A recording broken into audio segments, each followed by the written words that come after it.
Hey guys! Welcome to another Drama. Ayun na nga at kakapasok ko lang pagkatapos kong mag-leave ng 5 araw dahil sa dengue. Feeling ko talaga bagong empleyado ako for today's video. At syempre, bago natin simulan ng araw, maglilinis muna tayo ng ating area. At napansin ko talaga namang maalikabok na siya mga ante. Actually, hindi lang kasi ako 5 araw na wala dahil sa dengue. Bago pa ako ma-dengue, naka-leave muna ako ng matagal na buwan. Dahil nga nagkasakit ako. By the way guys, ito nga pala ang Poom Soft baby wipes na lagi-lagi kong ginagamit. Lagi-lagi. Hindi ko mapapansin ninyo, ina-affiliate ko talaga yan kasi talagang sulit. Sulit buy. Makapal siya, very soft, hindi siya napupunit basta-basta. Kita nyo naman ang dumi, wait lang, dito tayo mag-video sa ilalim. Ayan, punas ako ng punas dyan, diba? Pero buong-buo pa rin siya mga ante, ayan ang dumi-dumi yun. O diba, daily vlog na may kasamang affiliate. O ilalagay ko rin yan sa yellow basket ha. Baka mapag-isipan yung mag-check out.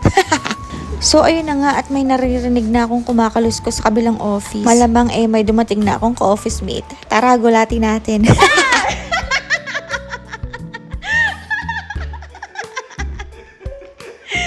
O diba? Tatapon ko na to. Wala bang nakakailangan nito? And so, ayun na nga, pagkatapos kong maglinis-linis at magpunas-punas, bibili muna kami ng breakfast. Medyo maaga-aga pa, kailangan muna nating magpalakas. At merong napaka-cute na asa dito sa stall. Nang gigigil na naman ako. Maganda ka ba? Ha? O pogi?